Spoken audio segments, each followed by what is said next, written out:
Assalamualaikum warahmatullahi wabarakatuh. Jumpa kembali bersama kami, Anak Putu Buyut Cirebon. Liputan kali ini kita menuju ke Desa Sitiwinangun, Kecamatan Jamblang, Kabupaten Cirebon. Situ ada sebuah tokoh kabuyutan. Siapakah beliau? Jangan kemana-mana, tetap di Anak Putu Buyut Cirebon.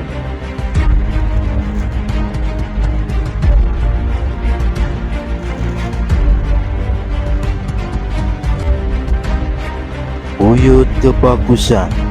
Siapakah beliau? Bagaimanakah asal-usulnya, syiar-syiarnya, dan juga mitos-mitosnya? Ikuti kami terus, tetap di Anak Putu Buyut Cirebon.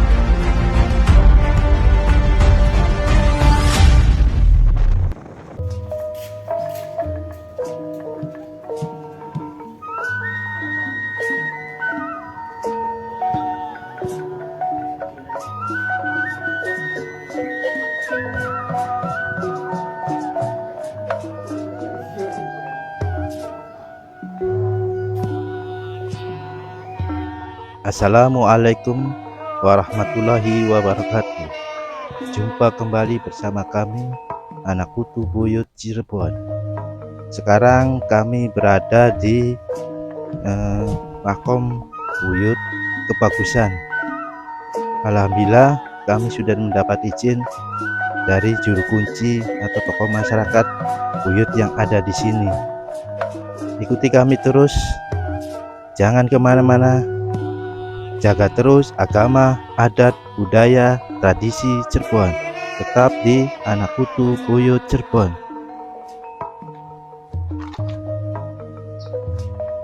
Oke pemirsa, kita berada di lokasi Buyut Kebagusan.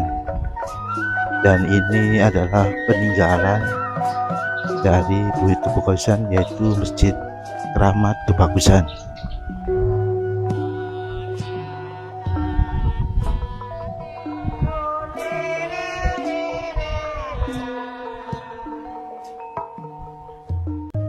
Kita memasuki areal pemakaman Buyut Kebagusan.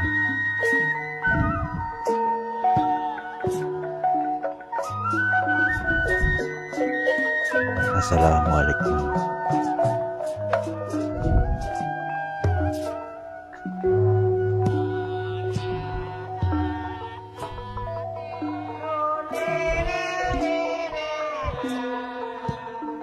Assalamualaikum.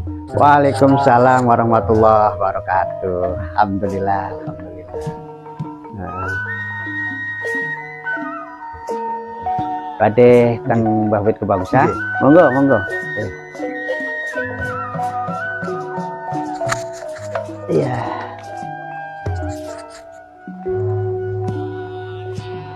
Assalamualaikum ya Sayyidi Rasulullah sallallahu alaihi wasallam.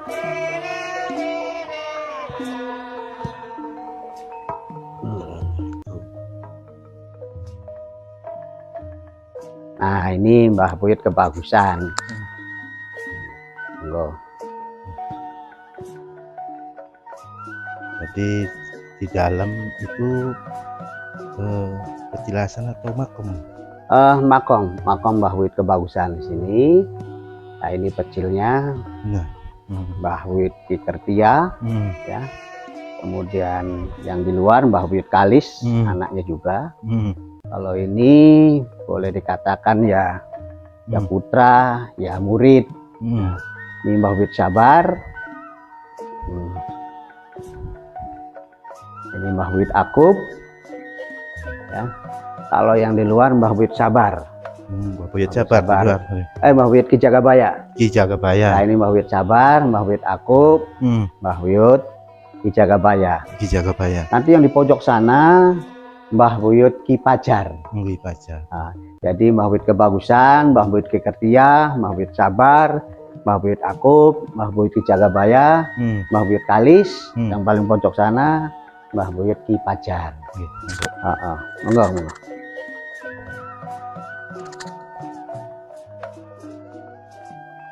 Ya. kita.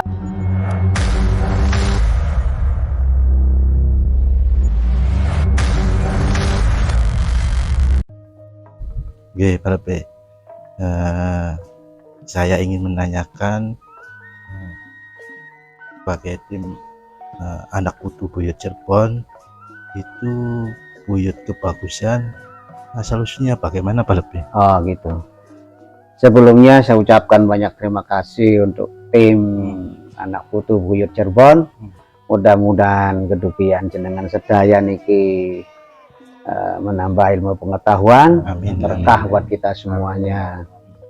Ya, insya Allah kita akan menceritakan, kalau kurang lebihnya mohon maaf ya, karena namanya juga kita hidup fase setelahnya yang bertahun-tahun, tapi mudah-mudahan mendekati gitu.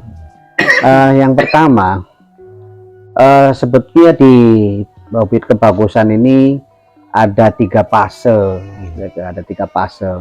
Kalau fase pertama itu di abad 12. Abad 12 itu seera dengan Singosari. Belum munculnya Majapahit, apalagi munculnya Kesultanan Cirebon atau Kerajaan Kecerbonan. Nah, ini yang fase awal. Kemudian fase kedua di abad 14, di mana telah datangnya para pendakwah Islam ya. Salah satunya ya para wali, zamannya para wali, tapi sebetulnya itu masih di eranya Mbahku dulu. Di eranya Mbahku. Dan Mbahku ini juga eranya seangkatan dengan Syekh Abdurrahman atau Pangeran Panjunan. Seangkatan. Memang beliau Syekh Abdurrahman ini, Syekh Abdurrahman ya, atau Pangeran Panjunan ini kan dari Baghdad ya. Putra Raja Sulaiman, di mana mungkin metode penyebaran agama Islamnya mungkin berbeda, sehingga sering terjadi bentrok. Untuk itu oleh Mbahku itu diberi seperti apa namanya pendapat. Artinya kalau ingin dakwahnya itu diterima di masyarakat Cirebon khususnya, maka harus pendekatan kultural. Karena Mbahku itu sebetulnya sudah pernah ke sini juga, dan beliau juga artinya berdakwah di sini. Kemudian kala Syekh Abdurrahman ke sini juga beliau mengikuti saran dari Mbahku, yaitu dengan cara pendekatan kultural. Kan tidak mungkin beliau datang ke sini, di sini nggak ada orang gitu. Maka saya bilang, katakan di abad 12 itu juga di sini sudah ada padukuhan. Dan mereka itu salah satunya kegiatan ekonominya itu adalah membuat gerabah. Dari situlah Syekh Abdurrahman datang ke sini, kemudian beliau juga ikut berkecimpung dalam perekonomian khususnya membuat gerabah, dan juga sambil berdakwah di sini. Sehingga beliau diberi gelar Pangeran Panjunan gitu. Panjunan itu Anjun gitu. Anjun yang membuat gerabah itu Anjun gitu. Sampai sekarang juga masih banyak di daerah Panjunan itu masjid-masjid merahnya itu juga di sekitarnya itu banyak gerabah dulu. Sekarang tinggal 1 warung gitu. Dan semuanya itu dari sini. Keraton juga dari sini dulu, Memolo dan sebagainya, karena pusat gerabah Cirebon itu di sini. Di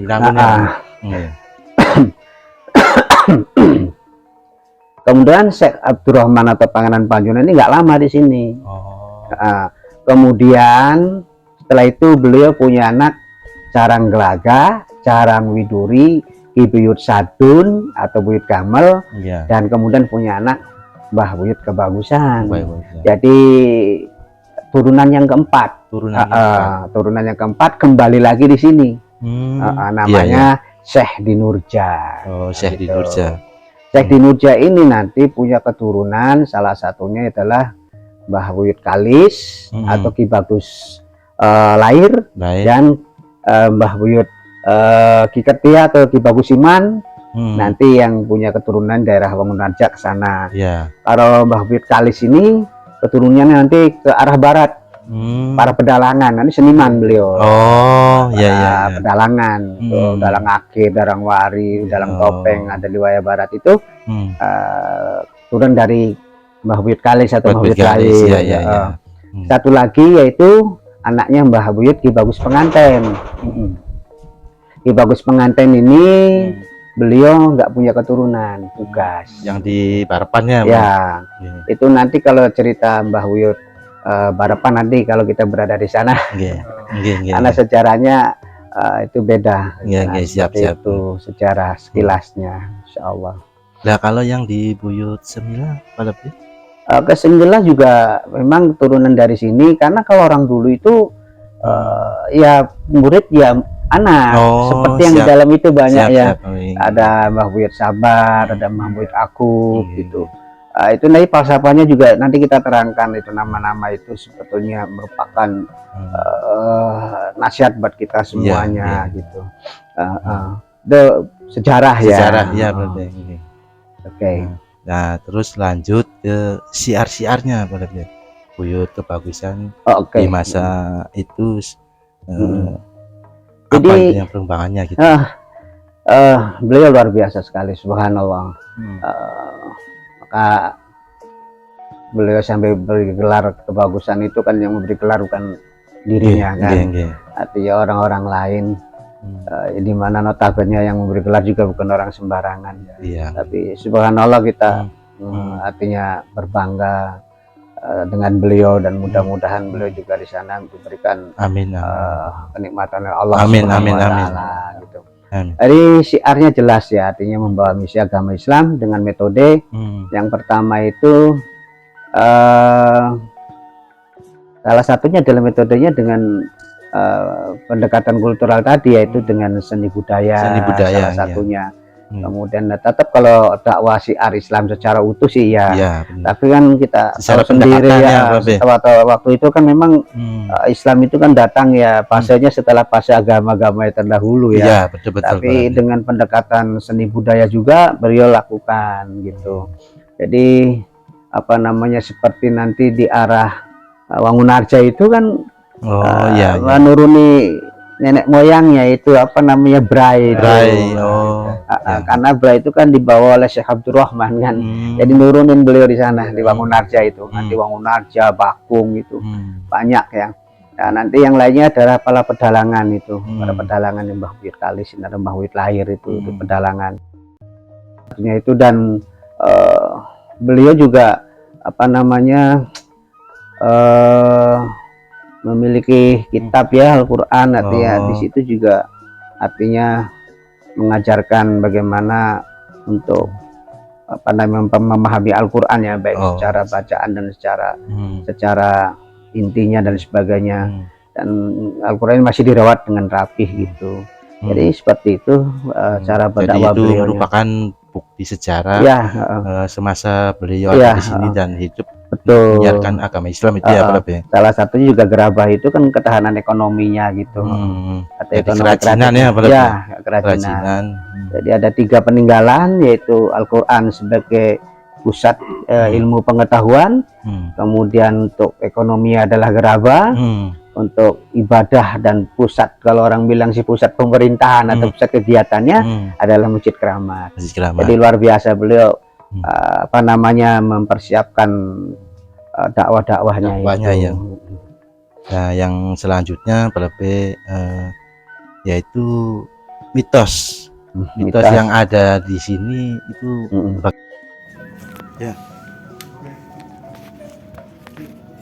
bicara masalah mitos, sebetulnya mesti banyak pemahaman yang lebih dalam.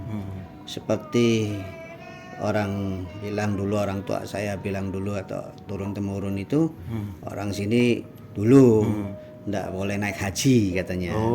Tapi sebetulnya itu pemahaman yang lebih serius lagi, yang lebih bijaksana. Bukan tidak boleh, intinya orang yang naik haji itu mesti harus menyempurnakan rukun yang 4 itu sendiri, harus mateng gitu kan sebelum harus naik haji itu.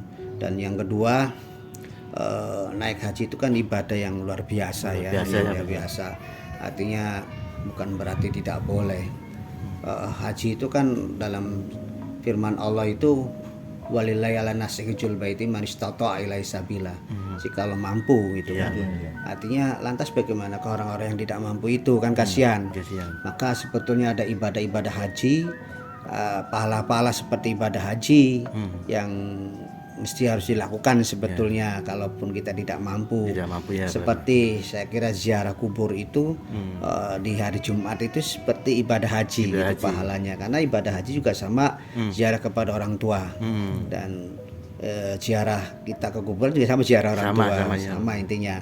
Maka dalam sabda Rasul itu Yaumul Jum'ah Saidul Ayam, wa Aidul Fuqara wa Hajjul Masakin.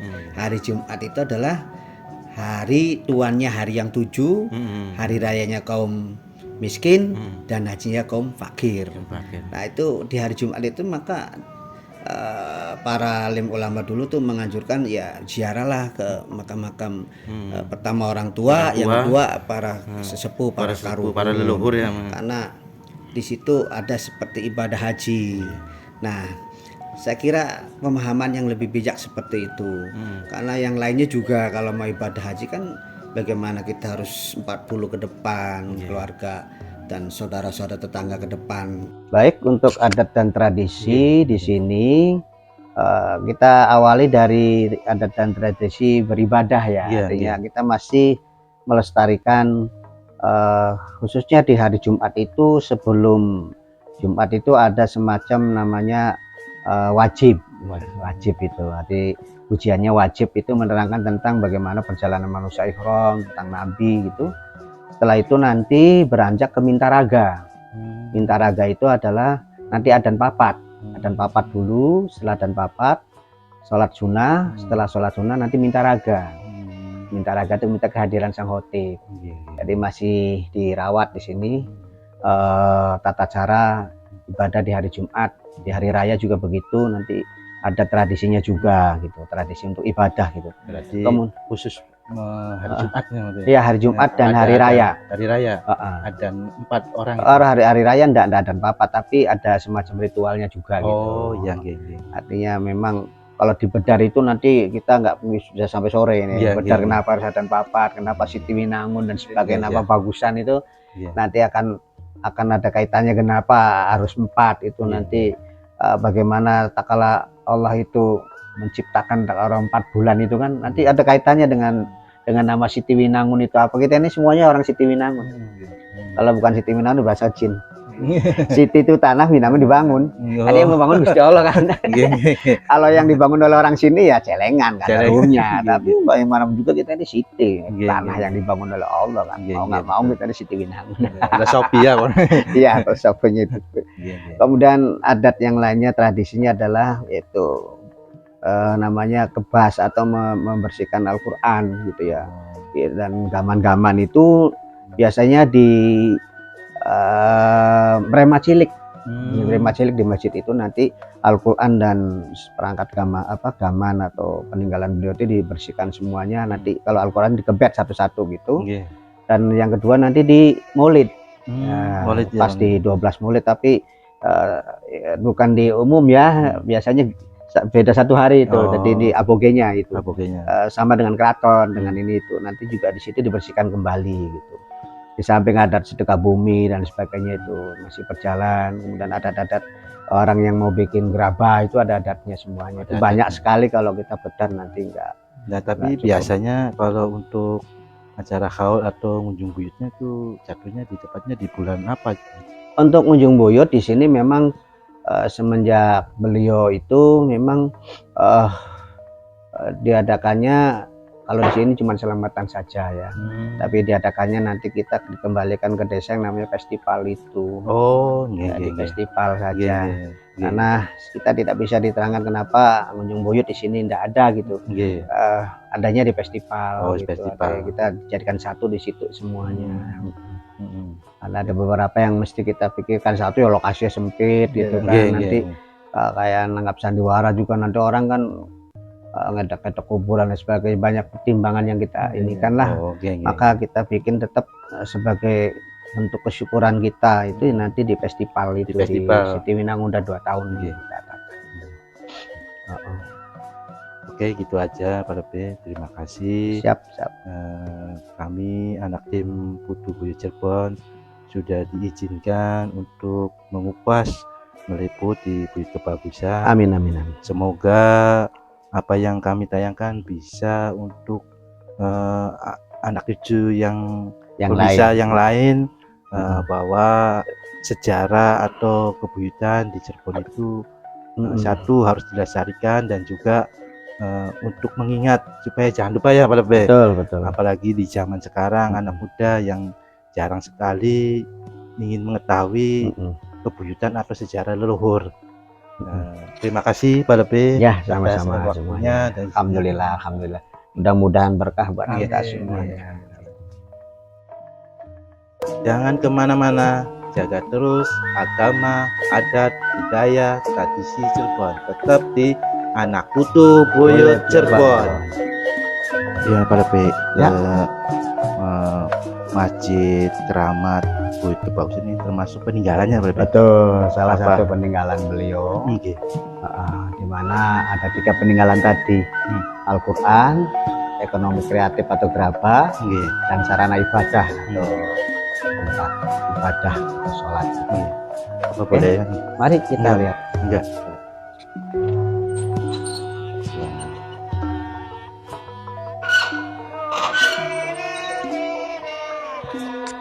Ya, ini masih ornamennya masih terawat, tapi mungkin kemarin mengalami pemugaran, tapi tidak merubah arsiteknya. Arsitekturnya hanya menambah beberapa kayu saja, karena sebagian kayunya itu kan sudah lapuk karena sudah Usia ya. ratusan tahun Ratusan ya. tahun.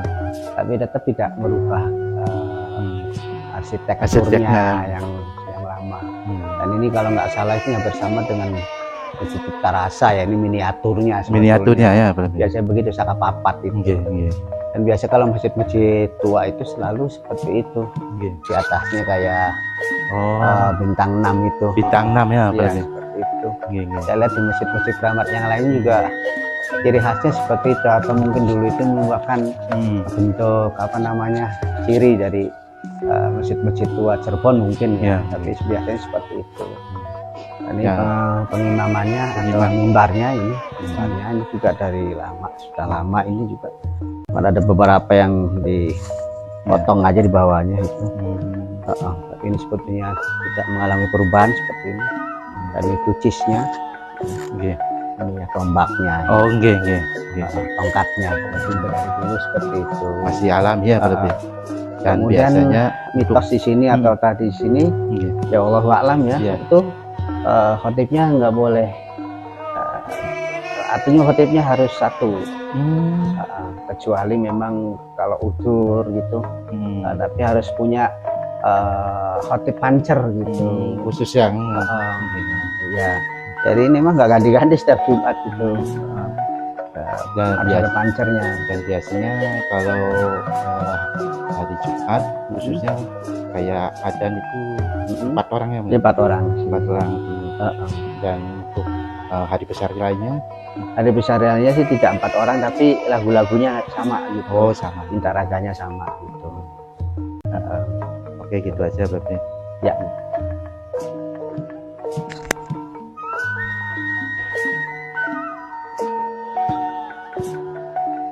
Alhamdulillah.